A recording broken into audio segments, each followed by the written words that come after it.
उत्तर प्रदेश के नौजवान बेरोजगारी से परेशान है। भर्तियों में पेपर लीक हो रहे हैं। जो भर्ती आगे बढ़ती है उसमें आरक्षण घोटाले हो जाते हैं 69 शिक्षक भर्ती की तरह। महिलाओं पर जुल्म ज्यादती हो रही है। किसान को एमएसपी गारंटी नहीं मिल रही। उत्तर प्रदेश के मिर्जापुर के मझवा विधानसभा क्षेत्र में आयोजित जनसभा में आजाद समाज पार्टी के अध्यक्ष सांसद चंद्रशेखर आजाद ने प्रत्याशी उतारने का ऐलान किया। उन्होंने कहा कि अपनी क्षेत्र में आरक्षण देने का समय आ गया है। केंद्र सरकार सदन में बिल लाकर SC/ST और पिछड़ी जाति के लिए आरक्षण सुनिश्चित करे।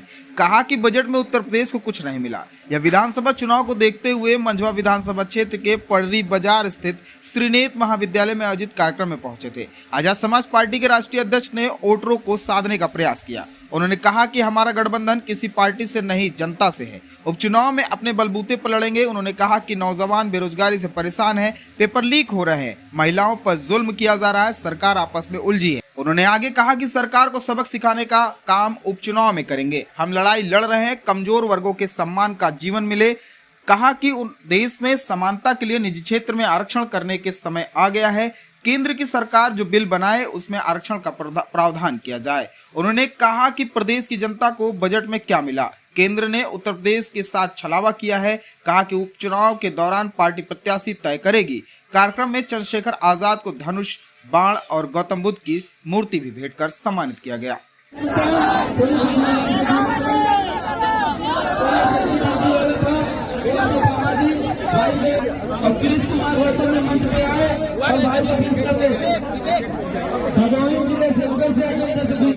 चर्चा हुई है।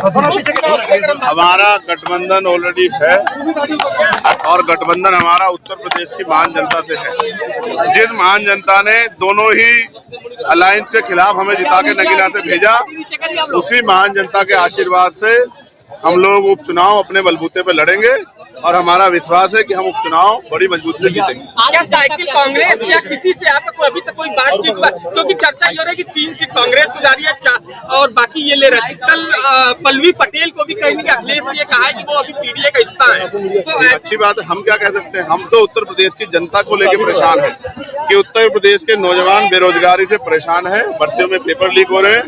जो भर्ती आगे बढ़ती है उसमें आरक्षण घोटाले हो जाते हैं 69 शिक्षक भर्ती की तरह। महिलाओं पर जुल्म ज्यादती हो रही है। किसान को एमएसपी गारंटी नहीं मिल रही। बाढ़ का से प्रभावित हो गया क्षेत्र और सरकार आपस में उलझी हुई है।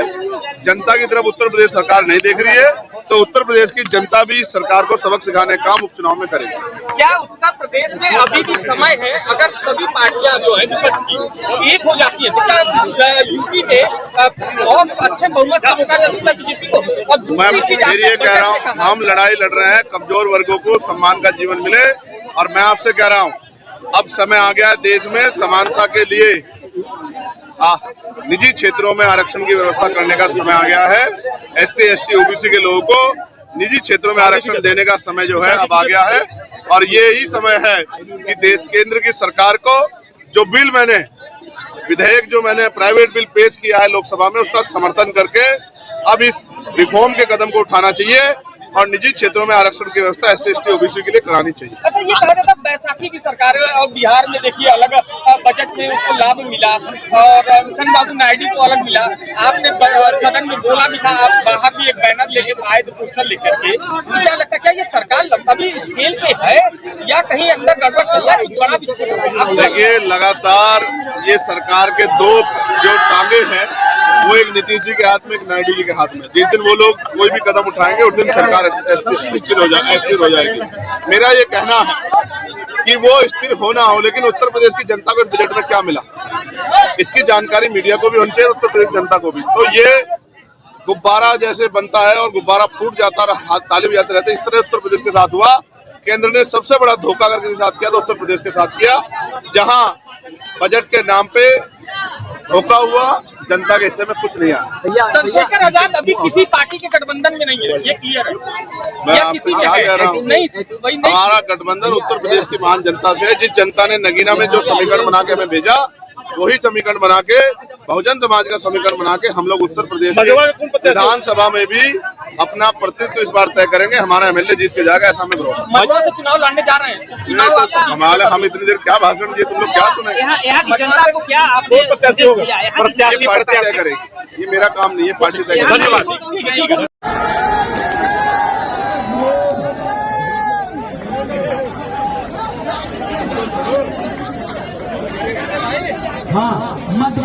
टीम आई हुई है, आप लोग सीढ़ियों से उस तरफ से आए और आप लोग भाई को सीढ़ी से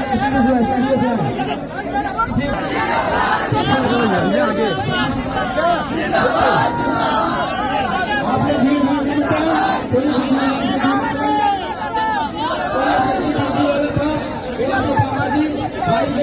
और कृष्ण कुमार गौतम ने मंच पे आए और भाई को फीस कर दे।